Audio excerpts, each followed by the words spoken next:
નમસ્કાર, YNN ન્યૂઝમાં આપનું સ્વાગત છે। સમાચારમાં વાત કરીએ તો વડોદરામાં વડાપ્રધાનના મન કી બાત કાર્યક્રમના 134મા એપિસોડનું ભવ્ય આયોજન કરવામાં આવ્યું। આ કાર્યક્રમમાં કોટા વિધાનસભાના ધારાસભ્ય ચૈતન્યભાઈ દેસાઈ અને વોર્ડ નંબર 10ના મહિલા મોરચાના મહામંત્રી ભાવના વૈદ્ય સાથે વોર્ડ 10ના પ્રમુખ અક્ષય પટેલ ઉપસ્થિત રહ્યા હતા। વડોદરા મહાનગરપાલિકાના વોર્ડ નંબર 10ના મહામંત્રી ભાવનાબેન વૈદ્યના નિવાસસ્થાને આયોજિત મન કી બાત કાર્યક્રમમાં કાર્યકર્તાઓ અને સ્થાનિકોએ ઉત્સાહપૂર્વક ભાગ લીધો હતો।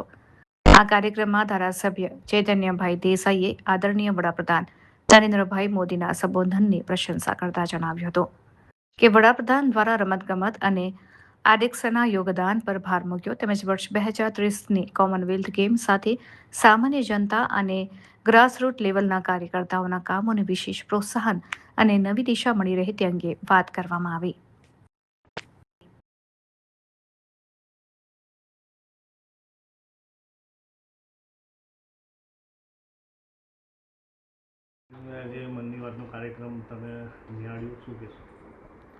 આજે ઇલેક્શન વોર્ડ નંબર 10 અકોટા વિધાનસભામાં અમારા મુખ્ય બોડીના મંત્રી એવા ભાવનાબેન વૈદ્યના ઘરે 134મો આ એપિસોડ હતો મન કી બાતનો। તે અમારા પ્રમુખ અને સાથી કાર્યકર્તાઓ સાથે અમે નિહાળ્યો અને ઘણી સારી સ્પોર્ટ્સના વિષય, સ્વચ્છતાના વિષય અને બીજા એક બે વિશેષ મુદ્દાઓ પર મન કી બાતમાં મોદી સાહેબે ઘણી બધી સારી વાતો કહી અને સાંભળી અને એમાંથી ઘણી બધી સમજ પણ પડી કે કઈ રીતે આપણે પણ આપણા વિસ્તારમાં આપણા લોકો પણ જાતે કરીને એ કાર્યો કરી શકે છે અને પોતાનો વિસ્તાર સારો કરી શકે છે।